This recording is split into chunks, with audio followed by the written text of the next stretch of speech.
All right, we had to start a new stream because LinkedIn was not cooperating. Give me 1 second. I had to start everything all over and resubmit it.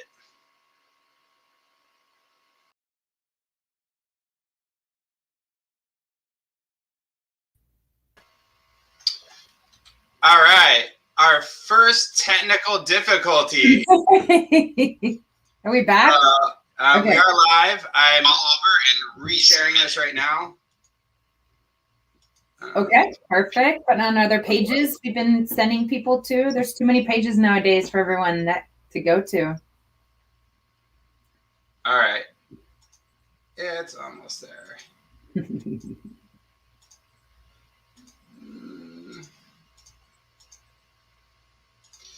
All right. Now we had to reset everything back up, and here we are. We have actually several people watching us on LinkedIn. Very, very excited for our LinkedIn Live and Unfiltered. You know it's live and unfiltered when we're already having technical difficulties. That's okay. It's perfectly fine. And thank you, David. I appreciate your feedback and letting us know that it's working now. Yay. All right. So, Heather, tell us, what is EBIS Live and Unfiltered? Yes, Live and Unfiltered. So we thought it would be great to have, again, something live, because we know how we're all virtual right now and we have videos that can be pushed out, but how much better is it for you to see us, having our technical difficulties and all that. And so we thought, instead of having some scripted video to put out, why don't we take advantage of technology, do it live, a little unfiltered, kind of some candid conversation about the things we find relevant in our space and what our partners might want to hear about. Perfect. And where will we be posting these at? Do you know?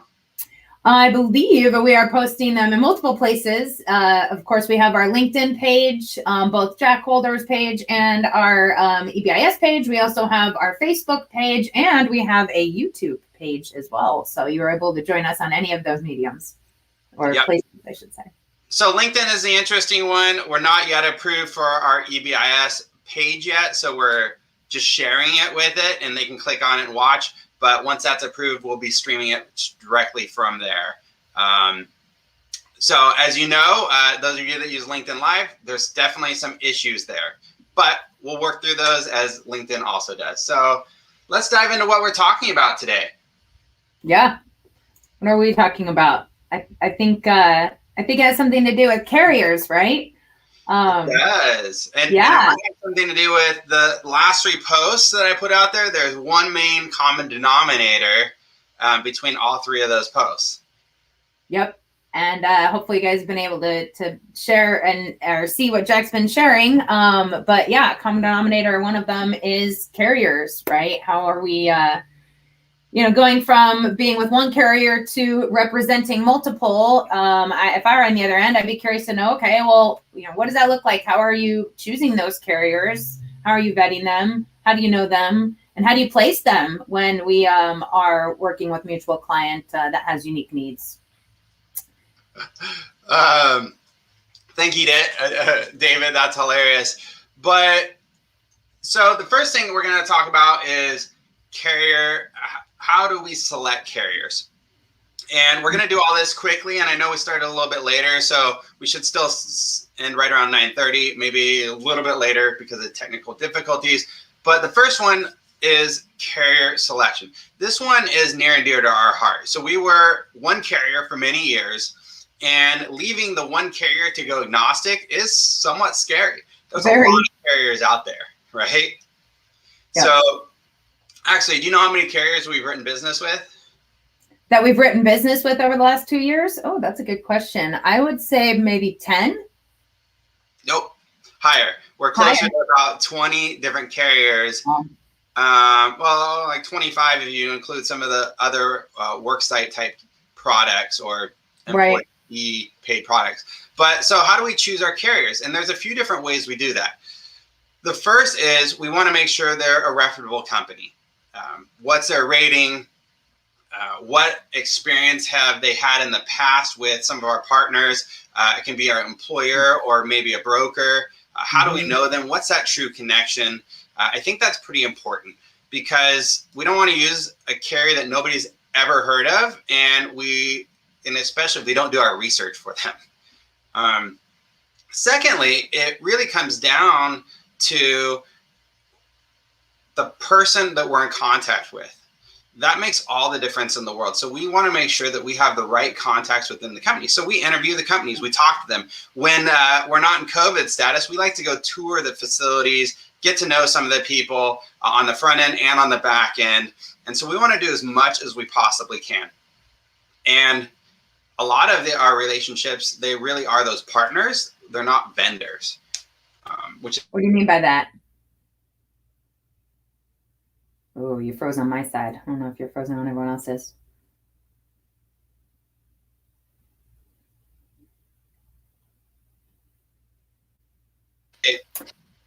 Oh, I hope. Am I back? I hope so. You're back. Technical difficulties, it looks like. So vendors are just transactional, when our partners are somebody that we're going to lean on to help it if there's any issues, help get better underwriting, help really with whatever we need. And partners make all the difference in the world from the carrier side for us. And some of the other things that we look at is we want to, oops. I know I'm speechless. Am I back? I don't know what's up with all my technical difficulties today. I do this all the time, and I usually don't have so many challenges here.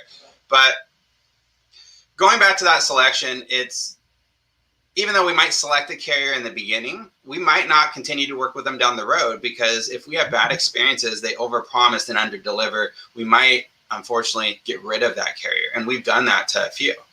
So it's about the relationships. How are they rated? What's their and really how are they treated and looked at in the industry? Right. And if there's any, unique things about them that we can also have for our broker partners, right? I know some of the companies we work with are unique in that, they're a B corporation. And when we're looking to work with nonprofits and other companies that actually care about those things, that's important for us to know. Might be a nuance, but. Or they might just work in a certain industry or have a niche, right, or have something that somebody else doesn't have. There's quite a few things that we look at when we're looking at these partnerships. But again, it all comes down to, can we create a partnership, or is it a vendorship?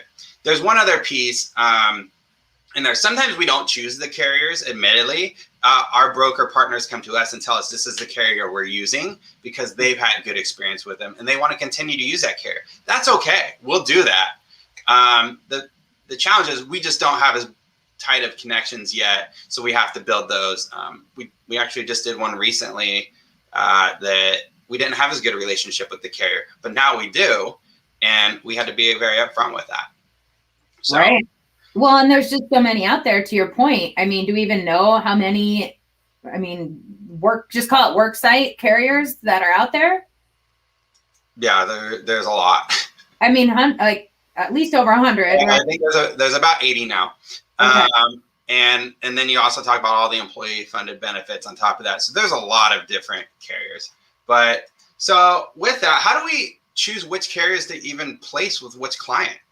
Well, yeah, as you mentioned, we have many carrier options to look at. And, I'd like to think that it's probably very similar to when our broker partners are going to market for the medical, and really some of the things that they're looking at when they're placing the medical carrier as well, right?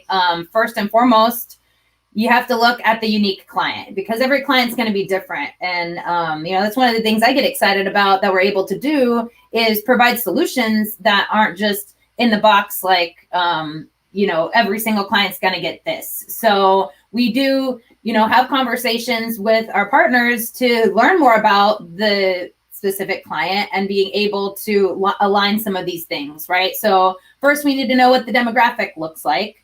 And perhaps that leans one way or the other for some products that we're looking at.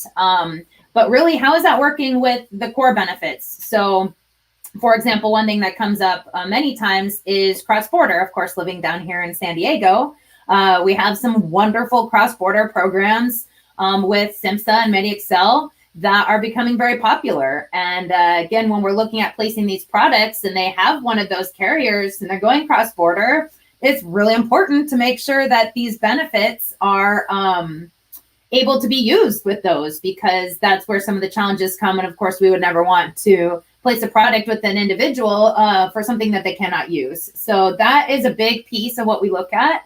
I also think that, past experience plays in a lot as well. We do have some clients who may have had different experiences in the past, both good or bad, with some of these different carriers, and we're able to provide maybe some different options if they had a bad experience, or address some of those issues if that is maybe the best carrier. Unfortunately, good or bad, I feel technology has driven a lot of our industry right now. And we're blessed to have many good carriers that fit into some of these platforms, so we don't just have the one option. But that is a big piece in place in this business, because as we speak about, these need to be simple, right? They need to be easy for the employee to elect. They need to be holistic. And if they're in a completely different enrollment system than their core benefits, because technology doesn't play together, that has to be a consideration, especially when you have a lot of these platforms that, they just want you to press the button to integrate in, and that can be great and that could be not so great, And so again, knowing what carriers might have those abilities on the enrollment platform is a big thing to consider. What else am I missing, Jack? Yeah, technology is one of the big pieces. Admittedly, do we have our favorites? Yes. Do our partners have their favorites? Of course, but we have to look at each situation uniquely, and we work backwards from the challenges, really.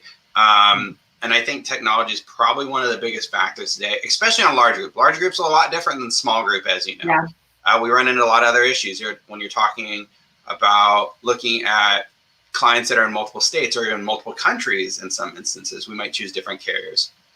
So there really is a lot that goes into that. And then we narrow it down. And then with our partnerships, with our broker partners, we narrow it down even further. And then we talk to the client and then let the client typically decide between 2 carriers or 3 carriers, again, depending upon the situation.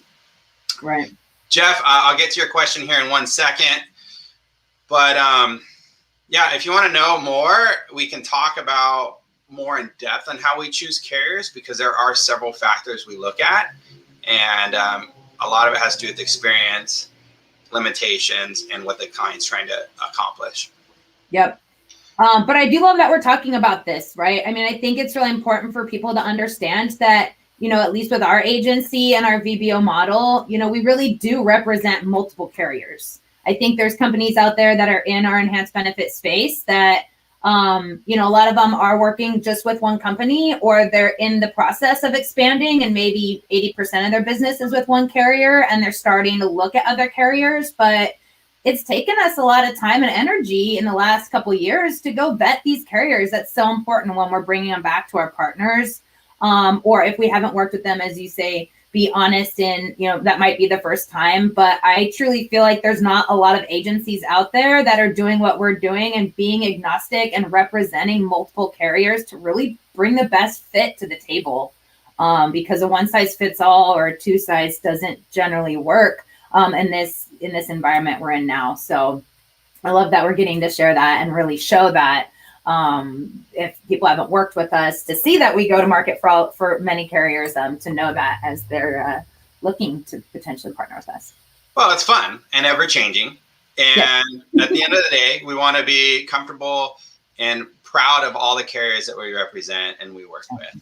And I used to use this for something else, but I'd still use it here, that any of the carriers that we work with, I would gladly have the individuals that are partners at my kitchen table with my family. And I know that that's a little old school, but you got to trust who you work with. You got to really, not only do we have to trust them, we have to really want to work with them.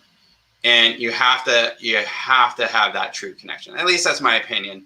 But with that, let's go to, we have just a couple of questions here, slightly off to the side, and maybe we'll get more into this a different day. Jeff Hughes asked us a question: who do we use for our telehealth solutions? We do the same. We go to market, and then we narrow that down to which ones are going to be the best fit for which situation. A lot of it comes down to technology. Some of it, especially when it's employer funded, it's probably a lot to do with cost, but cost isn't everything. And then how does it work with the different medical carriers? Because some carriers are a lot easier to work with than others. Well, why does that matter? And we can get into that on a different day. But we have some great telehealth options, and I'm a huge believer in it myself. So. Well, yeah, I mean, the industry's showing it right now. That's, like I said, a whole nother conversation, but that's a big topic right now with the current climate, of course.